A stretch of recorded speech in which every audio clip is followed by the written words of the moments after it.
Bien, buenas noches. Quiero agradecer a la Asociación Peruana para el Estudio del Hígado por la invitación para comentar con ustedes acerca del impacto de la pandemia COVID en los sistemas de salud, ¿no? Y cómo va a afectar la atención de los pacientes con enfermedad hepática crónica.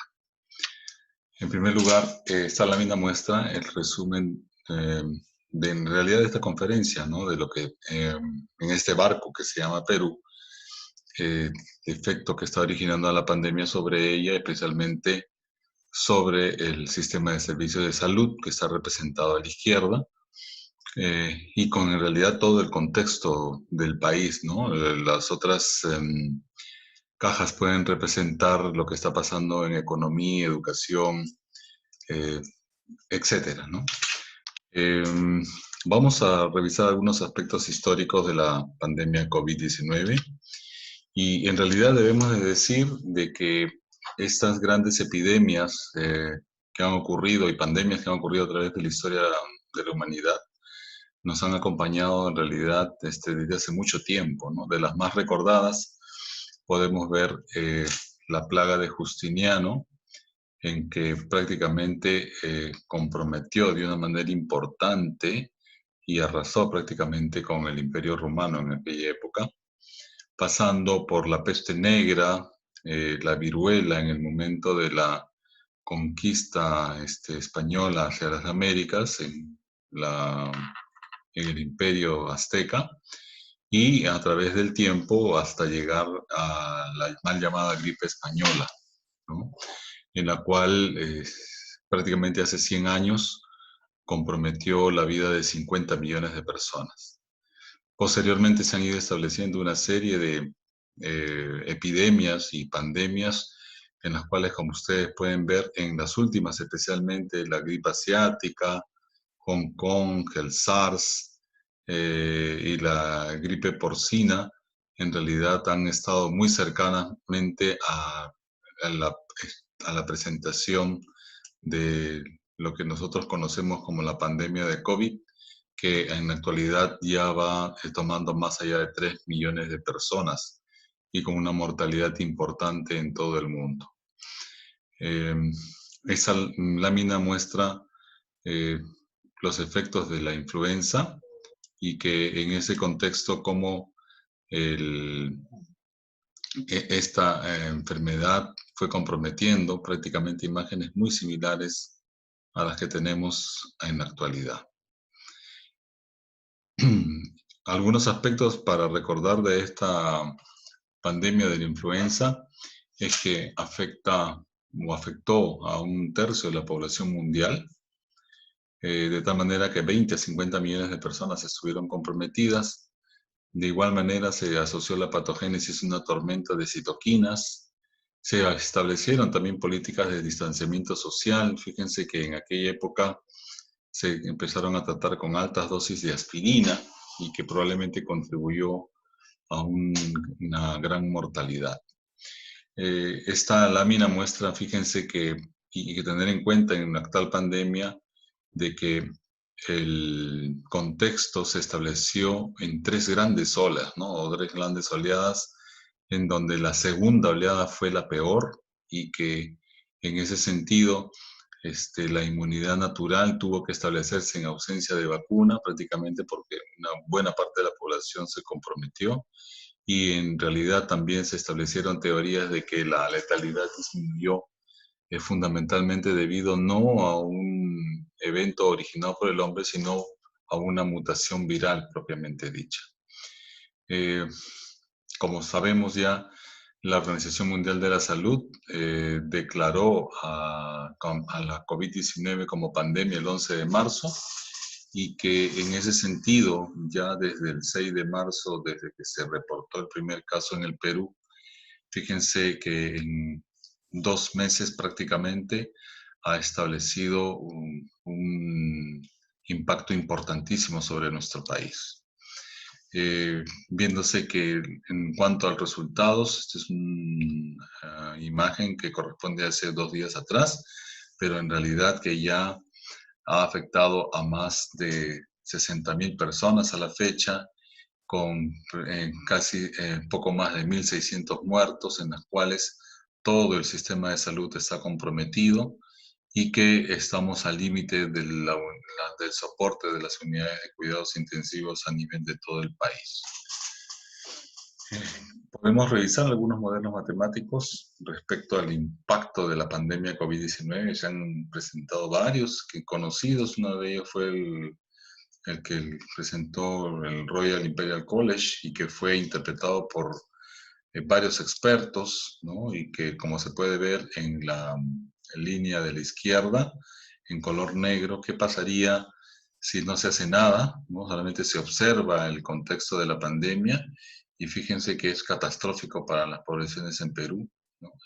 Estimándose que en 5 meses, es decir, hasta el mes de agosto, probablemente en este año, íbamos a tener más de 80.000 muertos y hacia diciembre de ese mismo año íbamos a tener también más de 400.000 muertos. En esa situación se establecen otras medidas, ¿no? Como es la mitigación, en la cual prácticamente es lo que hicieron al inicio en el Reino Unido y lo que estaba pasando en Suecia, en la cual, tomando medidas de distanciamiento, autolimitación de las personas para el cuidado propio, va a originar también una disminución de casos. Sin embargo, es demasiado severo el impacto y por lo tanto existe una tercera medida que se llama supresión, que va a originar que esta línea, este crecimiento vertiginoso se aplane en algún momento, y denominado el fenómeno del martillazo, ¿no? Y esto incluye medidas de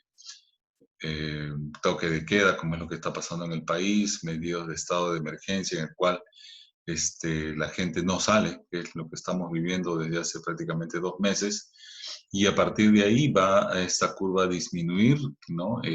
Tener en cuenta este R, que va a acompañar a esta curva, lo vamos a comentar más adelante, que nos va a permitir en un momento definir, o al gobierno definir en qué momento se levanta la cuarentena. Y a partir de ahí, establecer un contexto que llamamos la danza en el original, alguno de los autores lo ha presentado como el huayno, ¿no? Y en realidad, esto va a tener en realidad, como ustedes pueden ver en las líneas punteadas, un efecto bastante variable en función a cómo se han establecido este martillazo y qué tanto la población ha hecho caso a las medidas.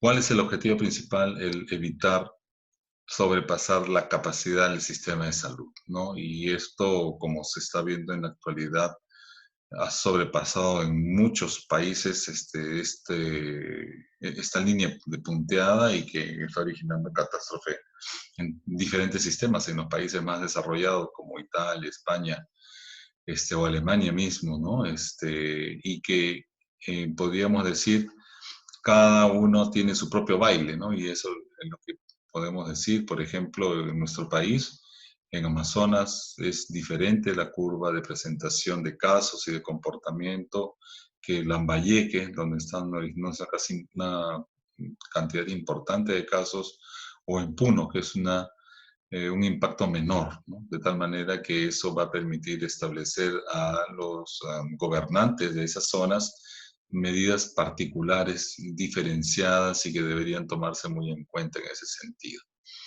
Para Lima, como pueden ver, esta curva es la reconstrucción de los casos que se han ido presentando desde el 15 de marzo, donde se declaró el estado de emergencia.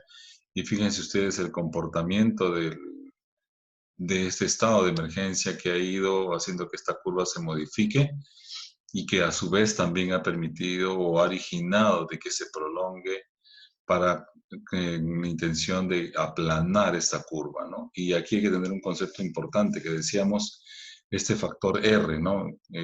Con la cual se ve en los círculos en rojo la cantidad de casos, cómo incrementan cuando es más, en este R más 1 o mayor que 1, llega un fenómeno de aplanamiento donde se hace igual a 1 y cuando comienza a producirse ya la desescalada, la disminución en la cual este factor R es menor de 1 y que nos va a permitir decir un estado de seguridad, entre comillas, para levantar una cuarentena. Aquí en Lima, a fecha de hoy, estamos todavía alrededor de 1.4, 1.42, en que en realidad hacen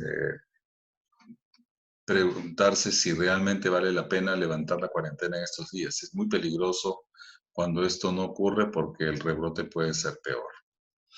Cuando analizamos el sistema de servicio de salud, en el Perú en particular, partimos con esta gráfica, ¿no? Fíjense que aquí nosotros mostramos cómo está los sistemas de servicio de salud, en un ejemplo en Norteamérica, previo al COVID-19 en función a su financiamiento.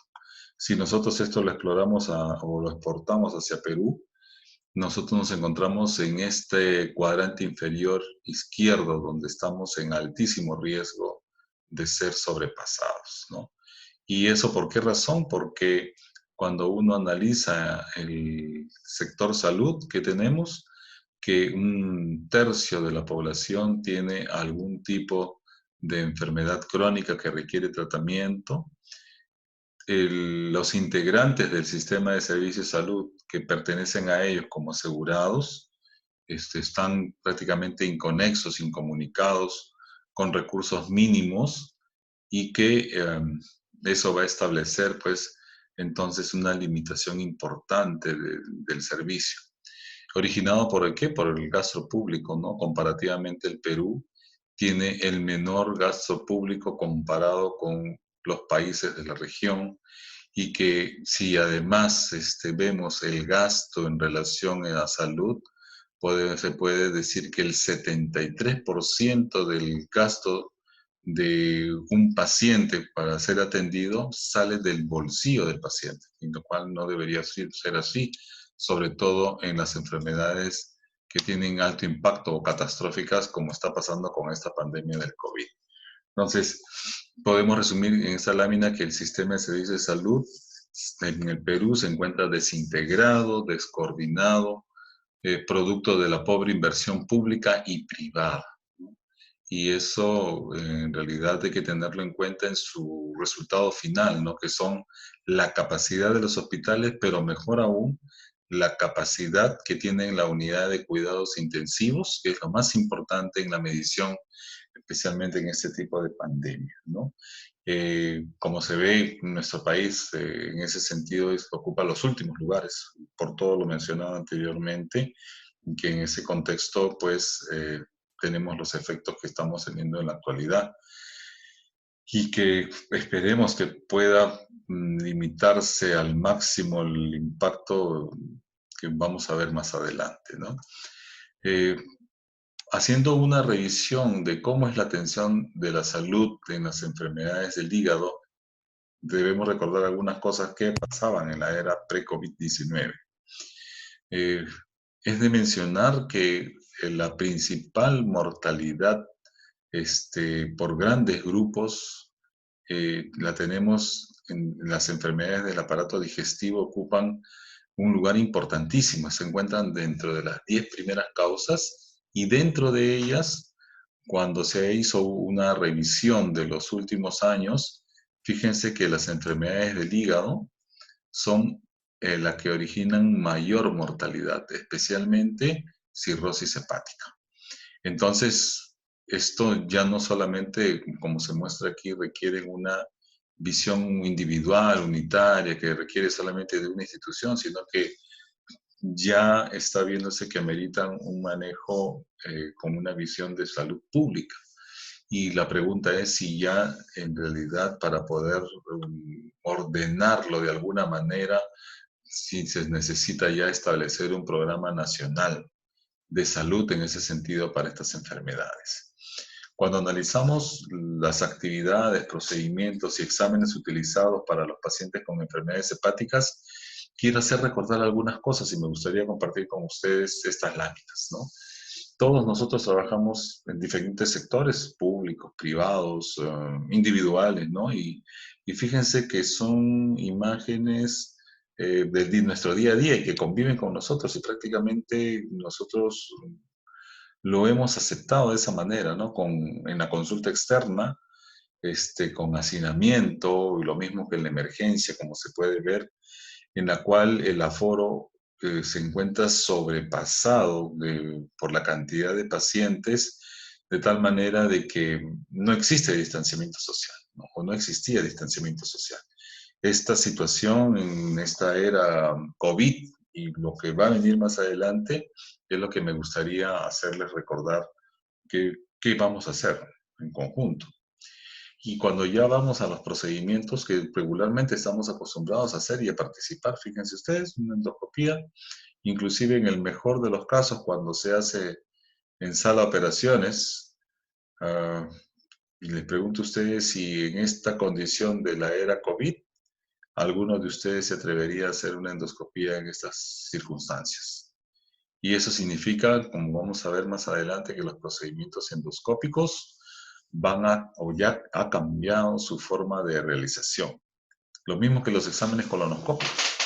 Recordemos de que el, un paciente convaleciente COVID-19, incluso asintomático o subclínico que no ha sido detectado previamente, puede tener una carga viral especialmente alta a nivel del colon, teniendo en consideración que puede tener una concentración de 10 a la 3 hasta 10 a la 10 presencia de carga del virus del SARS-CoV-2 por cada centímetro cúbico de heces. Entonces significa una condición muy importante de contagio y por lo tanto creo que en ninguno de los casos, como podemos ver, podemos estar o hacer procedimientos de este tipo en estas condiciones que antes las hacíamos.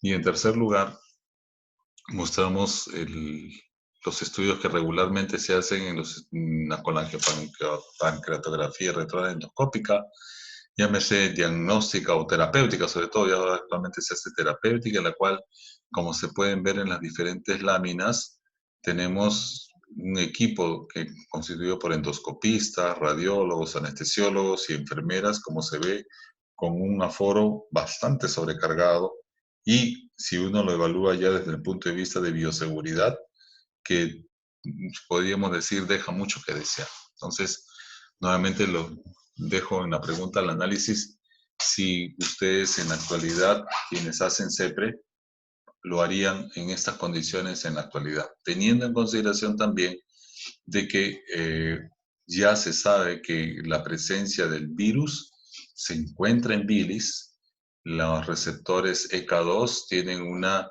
importante cantidad dentro del tejido hepático, más que en los hepatocitos, y por lo tanto tienen una posibilidad de ligazón con el SARS-CoV-2 de manera importante.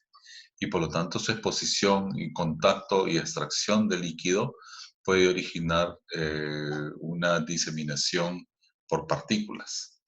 De tal manera que en la actualidad ya diferentes organizaciones de endoscopía a nivel mundial y de recomendaciones muestran las condiciones y los riesgos que se establecen por cada uno de los procedimientos endoscópicos que nosotros estamos acostumbrados a hacer. Y eso se resume ¿a qué? A fundamentalmente bioseguridad, ¿no? Bioseguridad en el ambiente para tener un ambiente endoscópico en la cual tenga todo el equipo completo y a la cabeza tener un área con presión negativa, que es importantísimo y básico desde ahora, desde la era COVID y más adelante, el personal que cuente con el EPP, ¿no? Completo para poderlo realizar, tal como dicen las guías, lo mismo que el paciente con todas las medidas de seguridad que se están estableciendo y por otro lado las indicaciones en todos los casos que por ahora en esta etapa 4 que nos encontramos de la pandemia eh, prácticamente están limitadas a las emergencias, ¿no? En todas sus indicaciones y ya están publicándose múltiples ejemplos e indicaciones de cómo debe ser el equipamiento para los procedimientos endoscópicos, teniendo en consideración que en nuestro país y en nuestro medio, debido a esta fase, todos los pacientes ya son considerados como pacientes potencialmente contaminados con la COVID-19. Esta foto más o menos representa lo que debería ser ya un procedimiento endoscópico en un paciente que se va a realizar una endoscopía alta y los otros procedimientos de igual manera. Cuando evaluamos los procedimientos de imágenes, además, que se realizan de manera regular, que son indicados por nosotros para el estudio de las enfermedades del hígado, llámese ecografía, elastografía o fibroscan que nosotros realizamos, o ARFI, por ejemplo, ya han cambiado también, como se puede ver, las medidas de bioseguridad, mascarillas, mandil, eh, todo lo que debe contar el consultorio, el tiempo de recambio, etcétera, de tal manera de que pueden decir que todos los procedimientos de imágenes ya mencionados, en principio van a estar postergados y priorizados por fundamentalmente medidas de bioseguridad. Han salido recientemente muchas recomendaciones y hay problemas, especialmente tener mucho cuidado con la bioseguridad de limpieza de los transductores, ¿no? Eso antes no era un problema mayor, solamente se ponía un poco de gel, se limpiaba y se acababa el procedimiento. Ahora no, hay que tomar una serie de medidas con una serie de sustancias específicas diseñadas. Recordamos de que estos dispositivos no pueden ser puestos directamente con alcohol porque van a sufrir deterioro y pueden sufrir una descalibración importante. Y lo mismo está pasando con las indicaciones que regularmente hacemos nosotros en los estudios de imágenes, llámese tomografía, resonancia, angiografía, que regularmente pedimos para nuestros pacientes, llámese para estudios de imágenes para descartar tumores o tratamientos como quimioembolización transarterial. De igual manera, fíjense que las medidas de bioseguridad dan y deben de cambiar completamente. Y una cosa importante también, la biopsia hepática en sus diferentes formas, guiada o a ciegas, también como se puede ver, van a cambiar la forma en bioseguridad del paciente y del médico, así como el contexto de su realización. Por esta condición que nosotros conocemos y ya se sabe de la importante carga viral que se presenta a nivel del hígado y el líquido biliar, por ahora van a ser postergadas, especialmente en estas fases de la pandemia, su indicación hasta otras etapas más adelante. ¿Y qué decir de las cirugías, ¿no? La cirugía hepatobiliar y trasplante. Esta es una lámina de nuestro equipo de trasplante. Fíjense ustedes que regularmente estábamos acostumbrados a ver a los cirujanos con su vestimenta típica. Como se ve ahora, esto es insuficiente, ¿no? Insuficiente porque incluso ya se ha mostrado en algunos estudios iniciales que incluso el virus puede estar presente en el peritoneo. Entonces las medidas de bioseguridad aquí son máximas, teniendo en consideración que todos los dispositivos que van a utilizar, por ejemplo, como cauterios, productores de humo, van a ser diseminadores de micropartículas que pueden producir diseminación en el personal de salud, médicos, enfermeras, técnicos, etc. Y eso va a afectar en realidad, o ya está afectando en realidad la actividad de los trasplantes en la era actual COVID que vamos a ver también y analizar más adelante. Entonces, cuando vemos el contexto de nuestro sistema de salud, de nuestra actividad regular que hemos estado desarrollando en la consulta, en la emergencia, en la visita médica y sobre todo los procedimientos, sobre esta actividad que regularmente hacíamos y las enfermedades hepáticas que decíamos ya son un problema de salud, tenemos que esta pandemia COVID va a producir un impacto importante que vamos a analizar.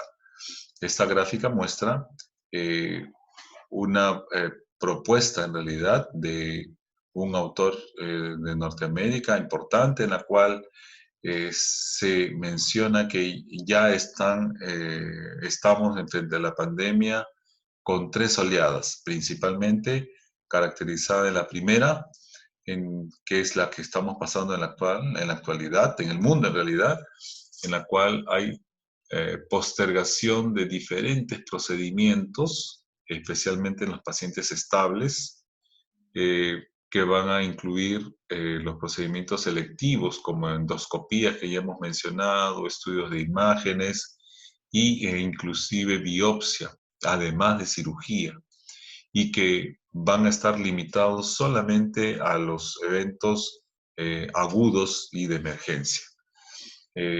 La segunda ola, eso va a demorar un promedio de unos 2 a 3 meses.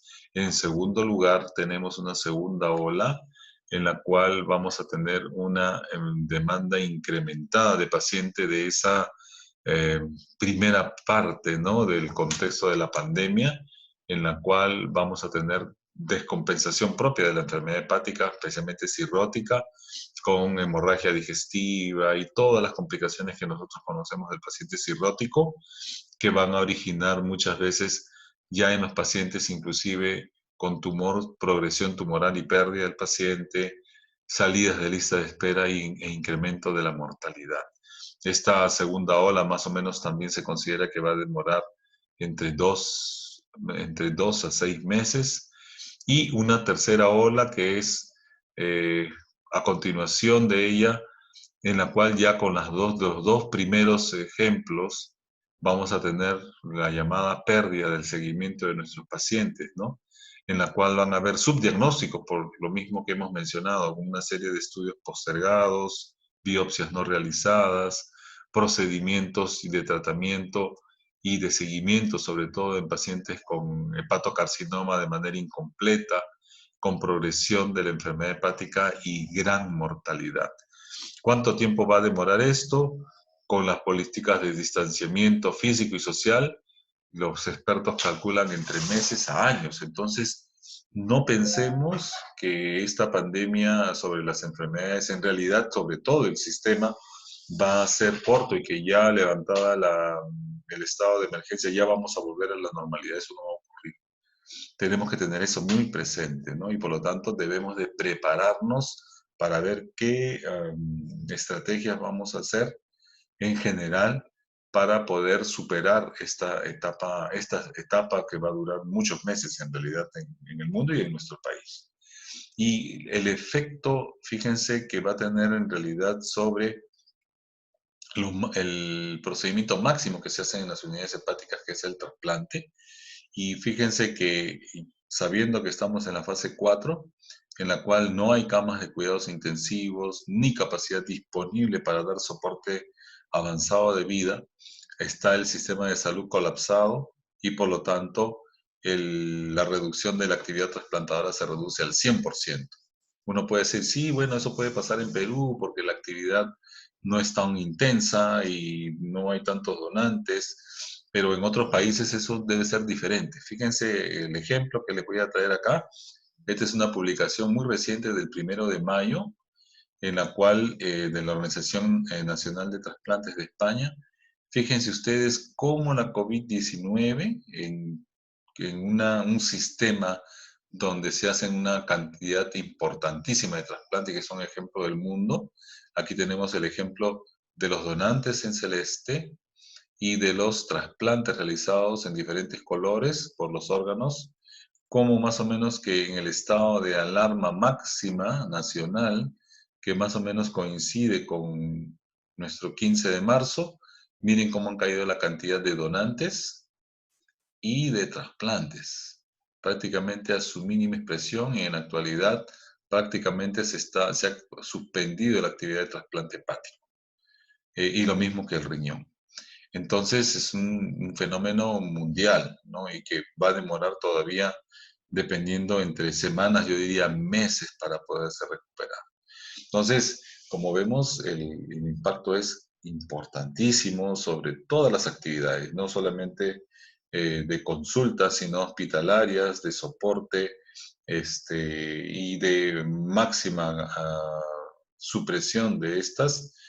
Frente a esa condición que podemos decir catastrófica, ¿qué salida tenemos? Ya hemos mencionado que hay que tener presente la bioseguridad en todos los aspectos, en todas las condiciones, y la segunda, el aforo, lo que se llama distanciamiento social.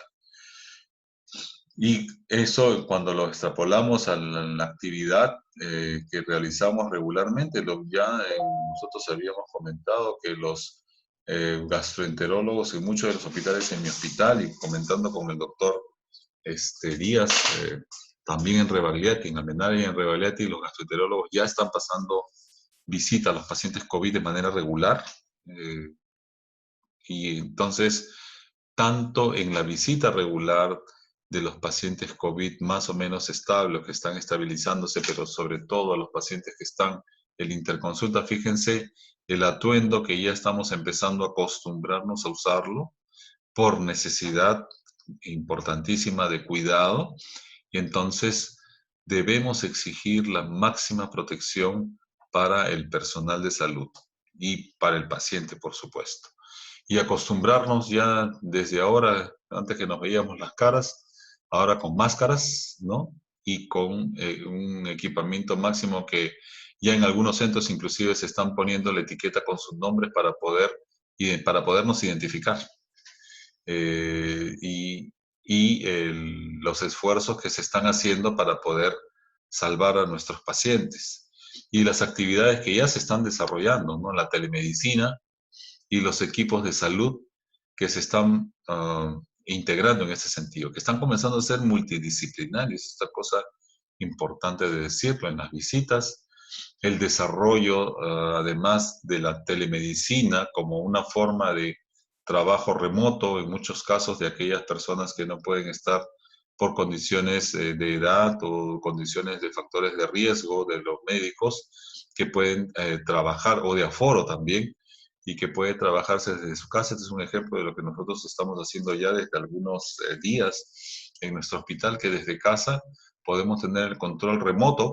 Este es un ejemplo de uno de los programas, el TeamViewer, que desde casa nosotros podemos tener entrada directa a nuestra computadora, entrada directa a los resultados y los estudios de imágenes, y podemos compartir en línea con los colegas que están pasando visitas directamente en el hospital o en la unidad o en cualquier parte donde nosotros nos encontremos. Eso que antes se pensaba que era el futuro, ya lo estamos realizando, todavía con dificultades, pero que me parece que con el transcurso de poco tiempo va a llegarse a dominar, y es una cosa básica que ya tenemos que desarrollarla.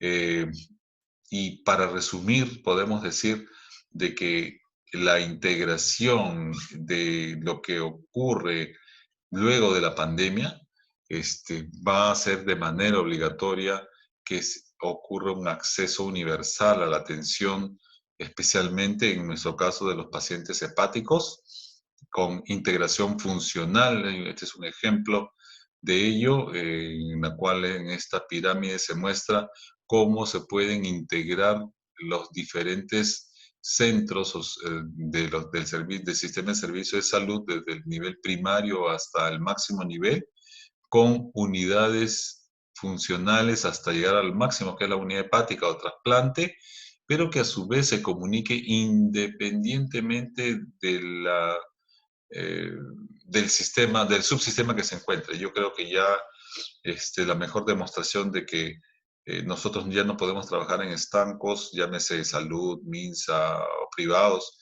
Debemos tener una integración funcional que haga que podamos atender de la mejor manera, con los mejores equipos, llámese de recursos humanos especialmente, de la experticia que existe en nuestro país. Existe gente muy capacitada, muy buena, gente joven que está muy interesada en las enfermedades del hígado, que yo creo que es una oportunidad importante que debemos nosotros entrar entonces en la subespecialización también.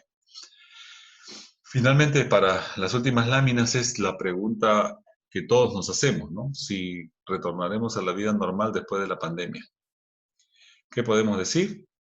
Como ya pasó con la influenza, la población mundial está afectada, lo mismo esa tormenta de citoquinas hay que terminar de entenderla y cómo tratarla de la mejor manera. Se están estableciendo políticas de distanciamiento social.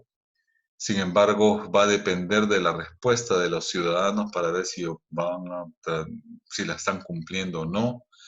Los diferentes tratamientos, todavía existen muchas dudas respecto a su efectividad, inclusive de esta última, en la cual ya están apareciendo reportes a favor, pero también reportes en que me están mencionando de que no hay diferencias significativas en su uso. Seguiremos esperando nuevos reportes con mayor cantidad de casos.